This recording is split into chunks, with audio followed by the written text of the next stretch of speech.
We're at the top paragraph that begins with most.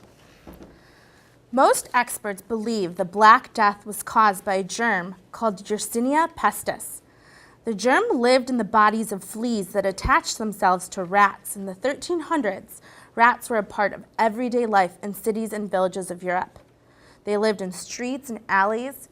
They lived in people's homes. Infected fleas that bit people passed the disease on to them. People could also catch the disease by coming in close contact with someone who had already fallen ill. Let's stop right there. Historians explain events in history by putting them on a causal chain, by talking about how they are linked to one another. I have a chain here to show you what I mean. This chain is made up of links. This link is connected to this link, which is then connected to this one, and then this one. That's what historians do with events in history. They talk about one event and how it directly connects to another event or leads to another event, and how that event leads to another. Sean? Sort of like detectives or policemen. Oh, how they find one clue and then move on to the next? Exactly. Actually, I think that historians are definitely detectives. Yes, Khalil? Or I agree with Sean, or like a bomb squad, trying to find a bomb. Okay, yeah. So we're doing a lot of investigating, right?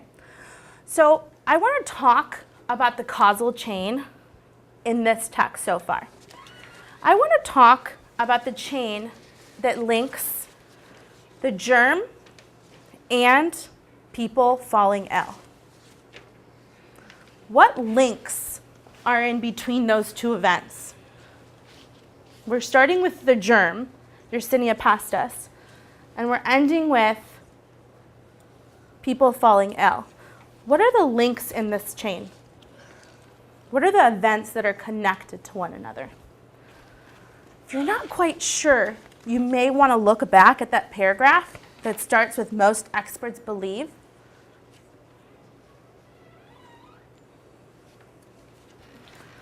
Go ahead, Lynn. First, the germ gets into a flea's body, and the fleas latch onto rats. Then the rats go into somebody's house, and the flea jumps off the rat and bites someone. Okay. Does anybody want to add to that? Mary? That's like Lynn said, a flea would just have disease on them, sort of like a fly has disease on it. Then it jumps somewhere, spreads the disease there, and then if that person has it, it's gonna spread to the next person, the next person, the next person. Like the cold. The author gave us some information about rats. How are rats involved?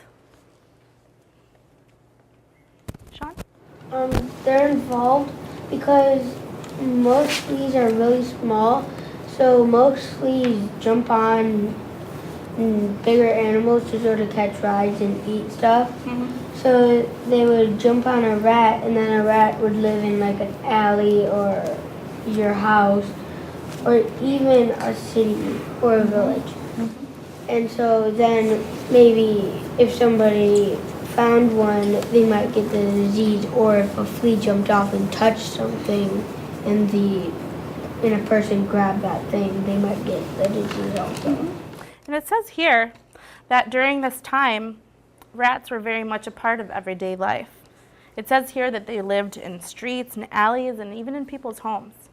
That's much different than it is today. Okay, let's move on.